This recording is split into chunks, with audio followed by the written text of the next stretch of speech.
Assalamualaikum warahmatullahi wabarakatuh. Salam sejahtera buat kita sekalian. Salam guru penggerak. Perkenalkan, nama saya Napoleon Mudaud dari SMP Negeri 1 Bulagi, salam guru penggerak angkatan ke-7.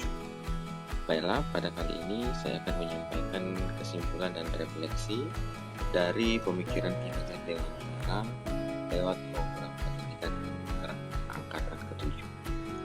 Menurut Ki Hajar Dewantara, bahwa konsep pendidikan dan pengajaran itu tidaklah sama.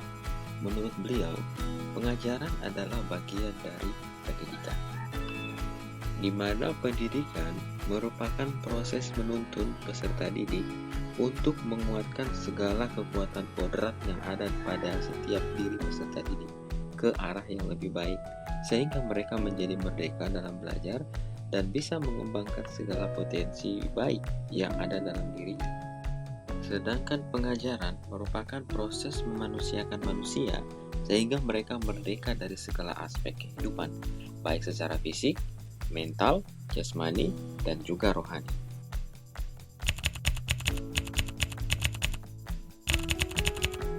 Sebelum mempelajari filosofi pendidikan lewat pemikiran Ki Hajar Dewantara, pembelajaran yang saya lakukan adalah menganggap bahwa keberhasilan peserta didik hanya dilihat dari ketuntasan nilai kognitifnya saja. Selain itu, saya juga hanya melihat ketuntasan dalam penyampaian materi itu lebih penting daripada memahami karakteristik peserta didik. Dan pembelajaran yang terjadi hanya sebatas transfer ilmu pengetahuan dari guru ke murid tanpa melihat pengembangan nilai-nilai budi luhur dari peserta didik tersebut, sehingga mengakibatkan peserta didik hanya sebagai objek pembelajaran saja. Sehingga pembelajaran dikatakan berhasil apabila peserta didik mencapai nilai KKM, di mana mereka hanya memenuhi tuntutan nilai-nilai tugas dan juga evaluasi serta ujian yang dilakukan oleh guru, sehingga mengakibatkan pembelajaran yang terjadi hanya berpusat pada guru, atau lebih dikenal dengan istilah teacher center, di mana guru hanya sebagai satu-satunya pusat informasi dalam pembelajaran tanpa melihat sumber-sumber pembelajaran lain. Pembelajaran yang saya lakukan juga masih kurang dalam hal penanaman nilai-nilai budi pekerti yang harus menjadi pembiasaan bagi peserta didik sehingga mereka menghasilkan nilai-nilai budaya luhur yang bisa bermanfaat bagi diri sendiri dan juga orang lain. Hal itu juga diakibatkan karena saya tidak mendalami tingkat pemahaman ke masing-masing peserta didik, termasuk pengembangan nilai-nilai luhur budi pekerti yang sudah dikuasai. Sehingga ada beberapa peserta didik yang mengalami penurunan dalam motivasi belajar yang berdampak pada penurunan hasil belajar dan juga pergeseran nilai-nilai luhur. Apa yang berubah dari pemikiran atau perilaku Anda setelah mempelajari modul ini? Dalam anggapan saya menyadari bahwa apa yang telah saya lakukan selama ini, khususnya dalam hal pembelajaran, masih kurang dalam memahami filosofi pendidikan menurut Ki Hajar Dewantara, dan dalam penerapannya masih banyak kekurangan, terutama pembelajaran yang terjadi dalam kelas. Setelah mempelajari modul ini, saya menyadari bahwa sesungguhnya guru harus melakukan pendalaman terhadap karakteristik peserta didik tentang minat dan potensi mereka pada saat belajar.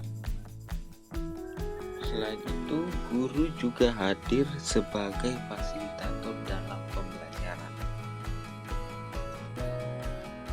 sehingga peserta didik tidak hanya sebagai objek pembelajaran, tetapi mereka hadir sebagai subjek pembelajaran. Dalam artian, peserta didik diberikan kebebasan dalam berekspresi selama belajar.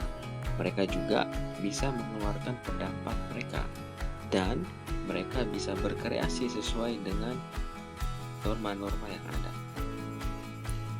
Selain itu, kita sebagai guru juga harus mempelajari karakteristik peserta didik, di mana setiap anak lahir dengan keunikannya masing-masing dan mereka mempunyai kelebihan dan kekurangan sendiri.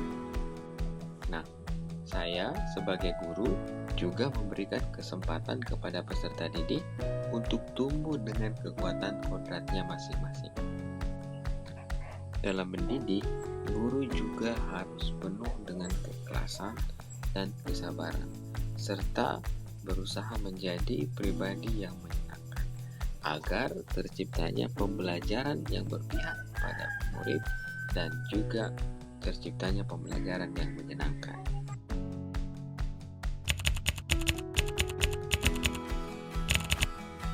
Yang dapat segera saya terapkan dalam pembelajaran di kelas antara lain merancang teknik pengenalan karakteristik peserta didik yang tepat dan mudah digunakan.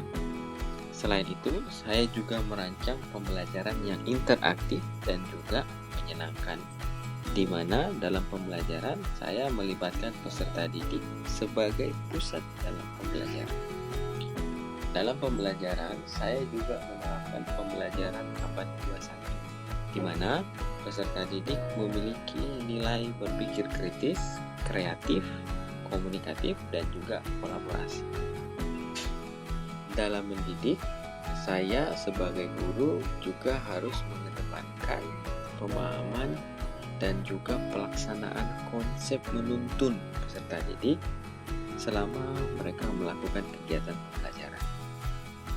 Demikian pemaparan saya terkait dengan kesimpulan dan refleksi tentang filosofi pendidikan oleh Ki Hajar Dewantara. Semoga video ini bisa bermanfaat dan menjadi inspirasi buat kita sekalian. Salam bahagia, salam guru penggerak. Terima kasih.